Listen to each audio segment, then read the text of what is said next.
Hello दोस्तों, आप सबका स्वागत है हमारे चैनल जॉब तंत्र में।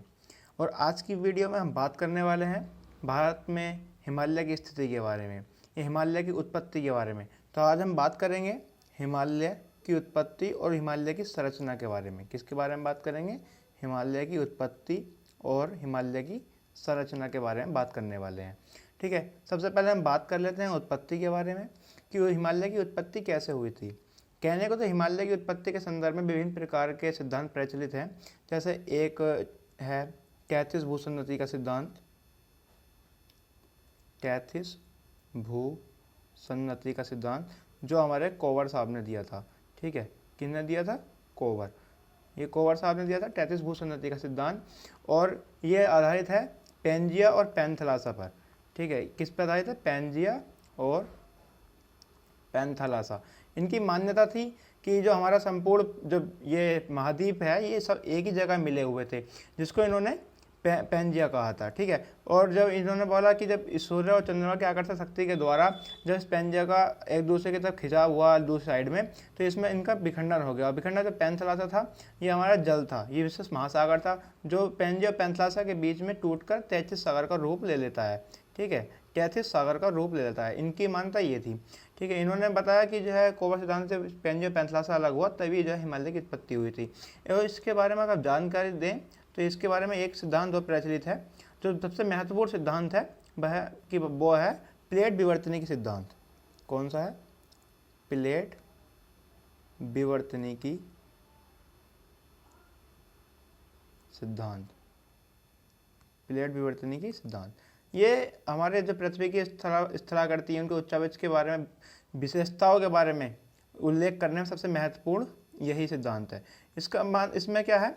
ये बताता है कि जो हमारे जो महाद्वीपीय प्लेट सीमांत हैं, जो महाद्वीपीय प्लेट सीमांत हैं, जो हमारे 7 प्रकार की प्लेटें हैं, उत्तरी अमेरिका है, और क्या बोलते हैं दक्षिण अमेरिका है, अफ्रीकी प्लेट है, यूरेशियन प्लेट है, यूरोपियन प्लेट है, ऑस्ट्रेलियन प्लेट है, इंडो ऑस्ट्रेलियन इसको बोलते हैं, अंटार्कटिक प्लेट है। ये कुल मिलाकर 7 प्रकार की बड़ी प्लेट है। नासा के अनुसार 7 बड़ी प्लेटें हैं। ठीक है, 7 प्लेट बड़ी हैं, ये इनका मानना है। ये जब प्लेट विवर्तनिक सिद्धांत के 3 प्रकार के प्लेट सीमांतों का बारे में जानकारी मिलती है। एक मिलती है अपसारी प्लेट सीमांत, और एक होता है अभिसारी प्लेट सीमांत, और एक होता है संरक्षी प्लेट सीमांत। ठीक है, अपसारी प्लेट सीमांत की अगर बात करूं तो अपसारी प्लेट सीमांत में मैं आपको बता देता हूं, अपसारी प्लेट सीमांत में दो प्लेटें एक दूसरे से दूर जाती हैं। दो प्लेटें एक दूसरे से दूर जाती हैं, ये प्लेट इधर जा रही है, ये प्लेट इधर जा रही है। ठीक है, तो ये तनाव मूलक बल के द्वारा, तो इसमें तनाव मूलक बल लगता है और यहाँ पे घाटी का निर्माण होता है। ठीक है, घाटी का निर्माण होता है, इसको बेसिन बोलते हैं। और उसी प्रकार अब संरक्षी प्लेट की सीमांत की बात करूँ, संरक्षी प्लेट सीमांत, इसमें क्या होता है? 2 प्लेटें एक दूसरे के समांतर लेकिन विपरीत दिशा में गति करती हैं। इनमें घर्षण तो होता है लेकिन इनमें कोई टक्कर नहीं होती है, जिस कारण कोई भी स्थलाकृति का निर्माण नहीं होता है। इसमें स्थलाकृति का निर्माण होता है। ठीक है, अब हम बात करते हैं सबसे इंपॉर्टेंट जिसके बारे में बात करनी है, वो बात करनी है हमको अभिसारी प्लेट सीमांत के बारे में। अभिसारी प्लेट सीमांत के बारे में हमको बात करनी है। अभिसारी प्लेट सीमांत में क्या होता है कि जब 2 प्लेटें एक दूसरे की तरफ गति करती हैं, मान के चलो ये प्लेट है, एक ये प्लेट है, और ये दोनों एक दूसरे की तरफ गति कर रही हैं, और जब ये दोनों गति करके आपस में आगे आती हैं, मिलती हैं, तो इनमें टक्कर होती है। इनमें क्या होती है? टक्कर होती है। और जब ये टक्कर होती है तो इनके दोनों को भिड़ने के कारण, आपस में भिड़ने के कारण इनमें जो है संपीड़न बल उत्पन्न होता है। कौन सा बल होता है? संपीड़न बल उत्पन्न होता है। इस संपीड़न बल के द्वारा हमारे बलन की प्रक्रिया होती है। इसी बलन की प्रक्रिया के द्वारा मोड़दार पर्वतों की उत्पत्ति होती है।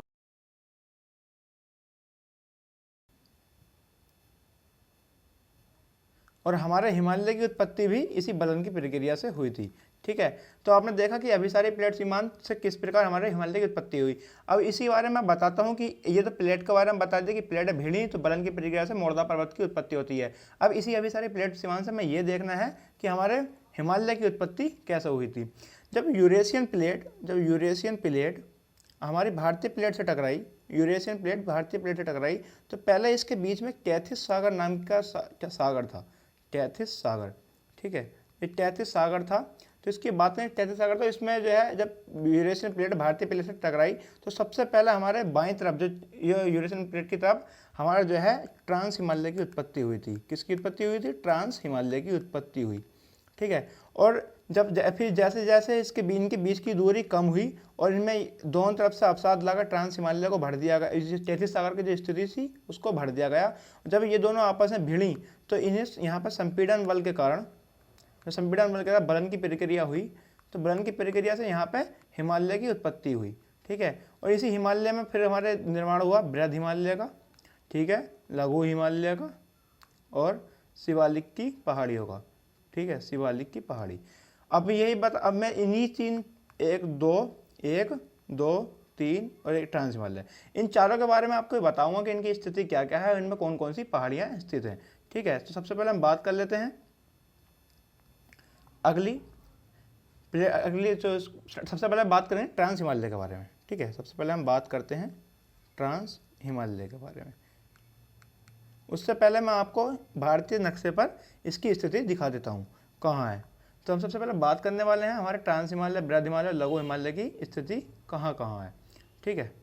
तो मैं बताऊँ सबसे पहले जो हमारे ट्रांस हिमालय की उत्पत्ति हुई थी, ट्रांस हिमालय की स्थिति हमारी ये है, ठीक है। उसके बाद ये क्या है? ये है ट्रांस हिमालय, ठीक है। उसके बाद हमारा क्या बना था? बृहद हिमालय, ये है बृहद हिमालय।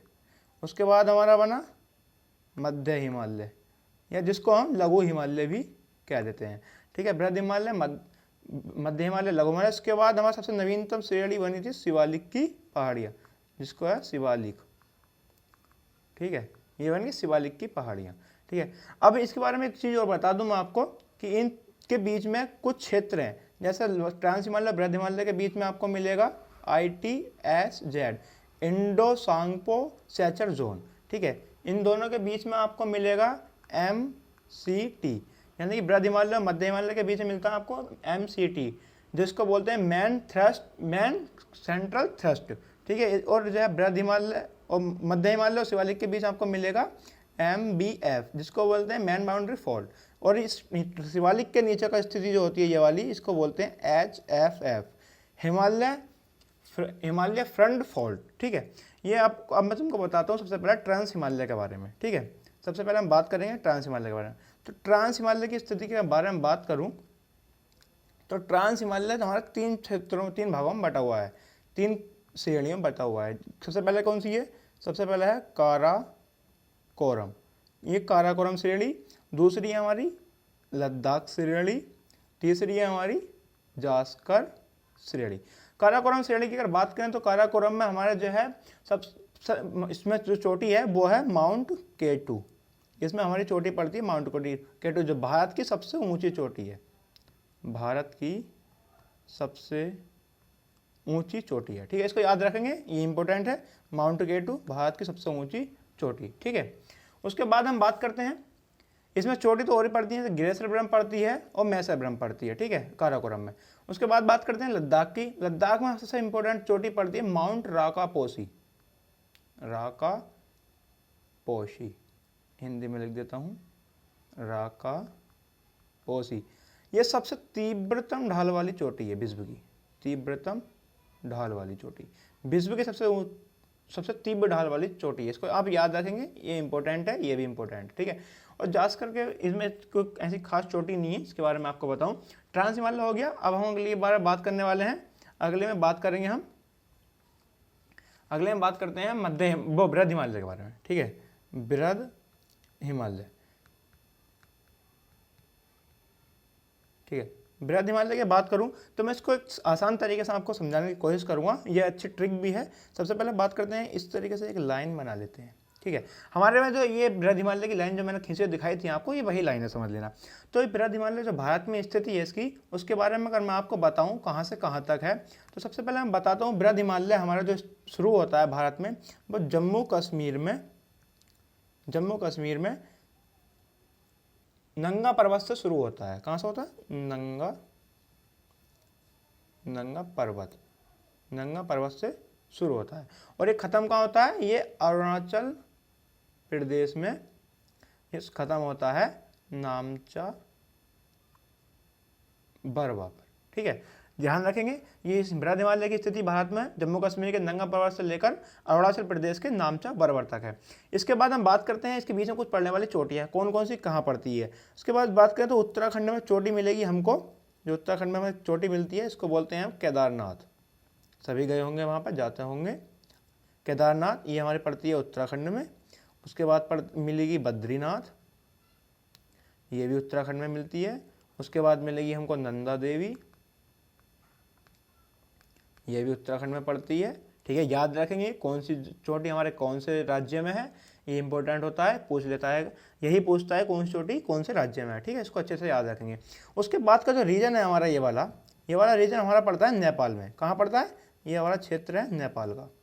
इसमें जो चोटी है मैं आपको बता देता हूँ कि काफ़ी सारी चोटी हैं, इसके बारे में यहाँ पर लिख देता हूँ मैं। इसमें मिलेगी सबसे पहले आपको मिलेगी धौलागिरी। कौन सी मिलेगी? धौलागिरी। फिर मिलेगी अन्नपूर्णा, अन्नपूर्णा लिख लेंगे आप, अन्नपूर्णा।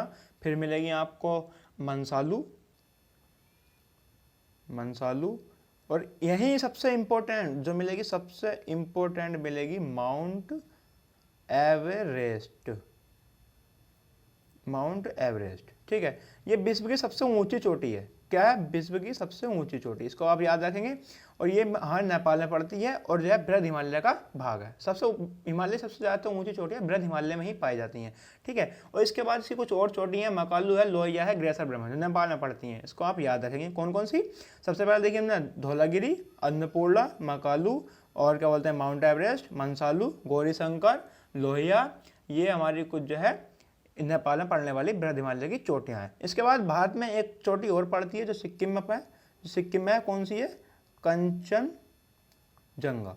ठीक है, कंचनजंगा, इसको आप याद रखेंगे कंचनजंगा को, ये हमारे सिक्किम में पड़ती है। ठीक है, तो बृहद हिमालय में हमने क्या देखा? बृहद हिमालय की स्थिति हमारे जम्मू कश्मीर के नंगा पर्वत से लेकर अरुणाचल प्रदेश के नामचा पर्वत तक है। ठीक है, और इसके बाद फिर हमने देखा केदारनाथ पड़ी उत्तराखंड में। उत्तराखंड में कौन कौन चोटी पड़ती है? केदारनाथ, बद्रीनाथ और नंदा देवी।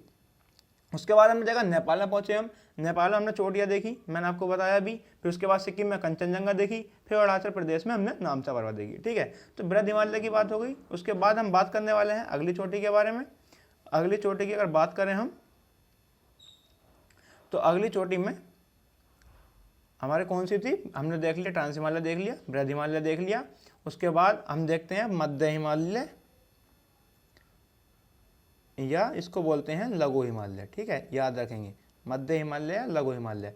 और इसकी बात करें तो मध्य हिमालय, लघु हिमालय को, इसमें चोटी तो इतनी कोई खास नहीं है, लेकिन इसके नाम के लिए बहुत जानी जाती है, क्योंकि इसको 4 क्षेत्रों में अलग अलग नामों से जाना जाता है। इसको जम्मू कश्मीर में, अगर जम्मू कश्मीर में आप जाएंगे, जम्मू कश्मीर में इसका नाम है पीर पंजाल। ठीक है, क्या है? पीर पंजाल। और उसके बाद अगर हिमाचल प्रदेश जाएंगे तो इसमें का नाम मिलेगा धौलाधर। ठीक है, उसके बाद अगर आप हिमाचल प्रदेश से आगे चलते हैं और आप पहुंचते उत्तराखंड में। ठीक है, आप पहुंचते हैं उत्तराखंड में, तो उसका नाम मिलेगा आपको नाग टिब्बा। क्या मिलेगा? नाग टिब्बा। नाम भी अजीब है, नाग टिब्बा। उसके बाद हम पहुंचेंगे नेपाल में। नेपाल में इसको मध्य हिमालय को बोलते हैं महाभारत रेंज। क्या बोलते हैं? महाभारत रेंज। ठीक है, उसके बाद हम अगली बात करें तो हमने देखा, आपने देख लिया कि हमने ट्रांस हिमालय भी देख लिया, मध्य हिमालय भी देख लिया, लघु हिमालय, बृहद हिमालय भी देख लिया। अब बचा हमारा शिवालिक की पहाड़ियाँ। ठीक है, शिवालिक के बारे में आपको बता देता हूँ। तो शिवालिक की अगर बात करें तो शिवालिक की पहाड़ी जो थी, ये सबसे नवीनतम पहाड़ी है, सबसे नवीनतम पहाड़ी है। माना जाता है कि जो अभी प्लेटें अभी भी गतिशील हैं। प्लेटों के गतिशील होने के कारण इसका निर्माण अभी भी हो रहा है, निर्माण जारी है। इस प्रकार शिवालिक की पहाड़ियों का निर्माण अभी हो रहा है और इसमें कोई खास इतनी चोटी नहीं है। इसके बारे में आपको बताता, तो आपने देखा कि मैंने आपको बताया कौन कौन से हिमालय बताए, और मैं आपको एक बार और दिखा देता हूँ। मैंने आपको ट्रांस हिमालय बताया, ट्रांस हिमालय के बारे में आपको जानकारी दे दी। बृहद हिमालय बताया, बृहद हिमालय के बारे में जानकारी दी, मध्य हिमालय, लघु हिमालय के बारे में जानकारी दे दी, शिवालिक के बारे में दे दी। तो यही हमारा जो है हिमालय की संरचना थी और मैंने हिमालय की उत्पत्ति के बारे में आपको बता दिया। वीडियो कैसी लगी आपको? वीडियो अगर अच्छी लगी तो लाइक करें और शेयर करें और चैनल को सब्सक्राइब करना तो बिल्कुल ना भूलें। धन्यवाद।